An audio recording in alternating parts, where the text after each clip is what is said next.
faithful Niner Empire. What's good? What's good? What's good? You know who it is.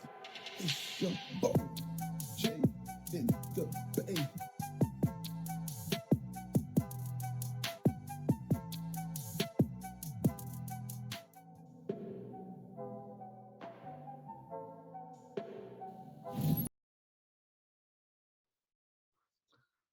Faithful Niner Empire.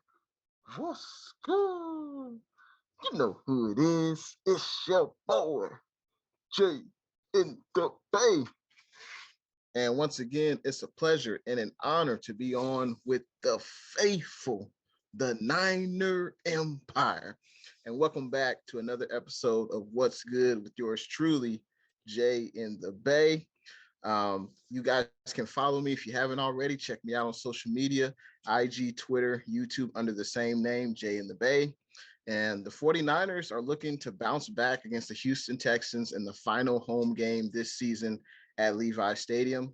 And um, we got to face off against the Houston Texans. The Texans, they're 4-11. Their playoff hopes are over, but they have won the last two games.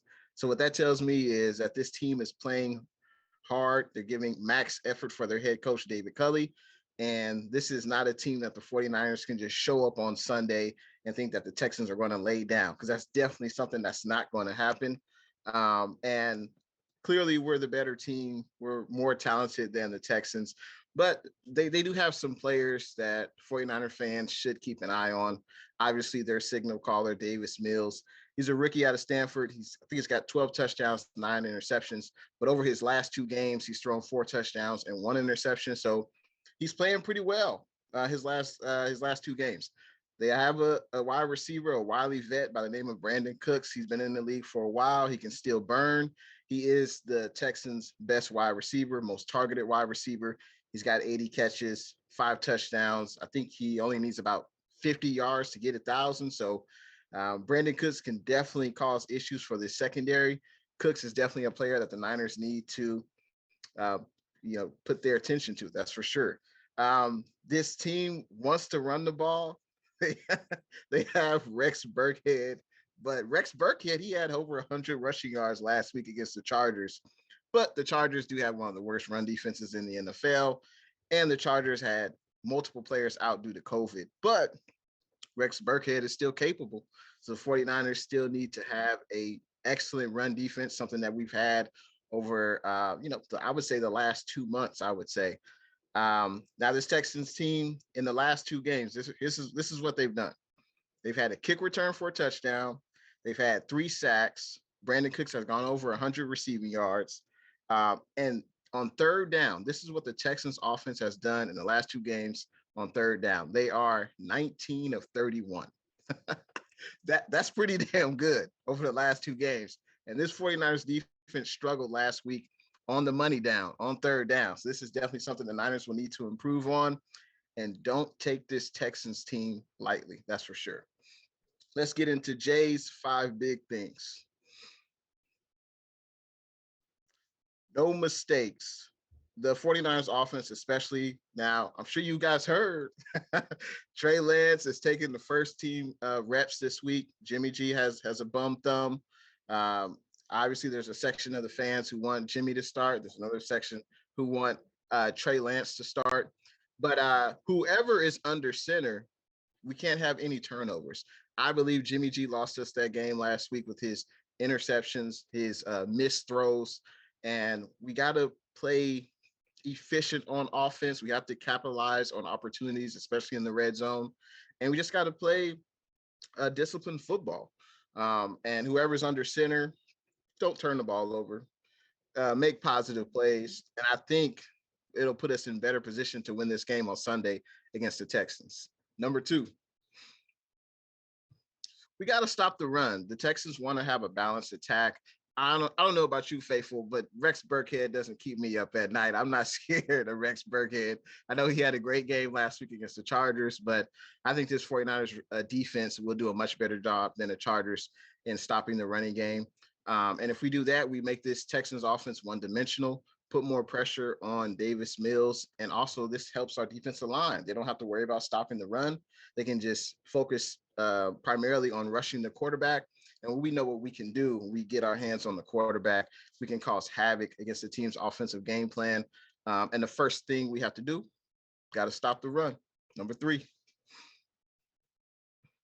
The money down. Third down is very key in most NFL games, if not all. Usually, whichever team that can convert, whichever offensive team that can convert the most on third down, usually wins the game. And what do you know? The Texans, the last 2 weeks, 19 of 31 on third down conversions, and they've won their last 2 games. So that's definitely something that the 49ers defense will have to get off the field on third down. It's something we struggled at last week against Tennessee, especially in the second half. And that's going to be a challenge for us. I think that could be one of our greatest challenges, getting off the field on third down. We know the deficiencies that we have in this secondary. And Brandin Cooks, he can still burn. He can still run. He leads the Texans in catches. And I have a funny, I would say I would not be surprised if Brandin Cooks is targeted on third downs. He is the Texans' best receiver. And whoever's on him, good luck, because we're going to need it, because Brandin Cooks can still beat defenses in the NFL. Number 4, ball control. I think this is something we need to do, especially if Trey Lance is starting. Even if Trey Lance starts, I don't envision him throwing, more than 35, 40 passes, nothing like that. I think he will throw similar pass attempts to Jimmy G if we can run the ball. Now, Elijah Mitchell is back at practice this week. Hopefully he is trending in the right direction. He will be able to play on Sunday, because if we have Elijah Mitchell, Jeff Wilson Jr., and Deebo Samuel in the backfield, we can definitely control the ball, keep the Texans offense off the field, and have those long drives, 10, 12, 13-minute drives, and then put the Texans away early, because they're not good at slowing down the running game. And this is something that the 49ers need to take advantage of. And if we do that, I think it'll help us have a balanced attack. I still want to see Trey throw, of course, but I don't envision he throws more than 25 attempts in this game. And this is if we're able to run the ball effectively. And I think there are advantages on our offensive line compared to their defensive line. So we should be able to run the ball and control the clock. Number 5, we got to apply pressure to Davis Mills. He is a rookie quarterback. I think DeMeco Ryans has been doing a great job just in getting pressure to the quarterback. We know that there are deficiencies in the secondary at the cornerbacks, but it seems like only the best of the best receivers are able to take advantage of the secondary. Obviously, last week, A.J. Brown had a field day against us, but I give credit to DeMeco Ryans. Hey, the defense only allowed 20 points. I would take that every day of the week. If the defense only allows 20 points, I expect this Kyle Shanahan-led offense to score a lot more points. But apply pressure with the front 4. That way we don't expose the secondary. Nick Bosa, obviously, he's having an excellent year, potential defensive player of the year, potential comeback player of the year. Arden Key has been stepping up, DJ Jones, Eric Armstead, the names go on. But number one thing on defense, you got to get pressure on Davis Mills, make him feel uncomfortable. He has thrown 9 interceptions this year. So, hey, maybe we can get a few picks versus the Texans on Sunday. And I think that will lead us to a victory Sunday. And now it's time for Fadeaway J. Let's get it. All right, so the Texans, they've proven to me over these last 2 games that they're not just going to lay down. They're still going to put forth max effort to try to compete and try to win for their head coach, David Culley. And the last 2 games, they've beaten the Jags, they've beaten the Chargers. So the 49ers need to come with the right attitude, which I have no question that they won't, because this is a playoff game. Most basic scenario for the 49ers to get to the playoffs this year The 49ers win versus the Texans, and the Panthers beat the Saints. If that comes to fruition, then the Niners will get into the playoffs. But first, we have to take care of our business, and that's beat the Texans at home, which, let's be real, this game isn't really about the Texans. It's just about the Niners executing. Don't beat yourself with penalties. Don't beat yourself with turnovers, please. That's something that's so frustrating to watch. I can understand if a player makes a play on us, that's going to happen in the game. They're professionals too. They get paid too, but don't beat yourself with penalties. Don't beat yourself with turnovers. It'll be interesting to see how this offensive line blocks for Trey Lance if Trey Lance starts. We know Trey is mobile. How will that affect the offensive line and their blocking techniques? That'll be something to watch out for. But we run the ball. We control the clock. We win on third down. The 49ers should win this game easy. I have the Niners winning this game. I'm going to go with 34-21.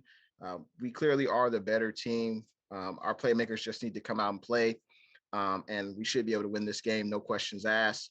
And thanks for watching the What's Good show with yours truly, Jay in the Bay. Make sure you check me out on social media, YouTube, IG, Twitter, and I will see you guys in the next one. The Niners got to get a win last game at home.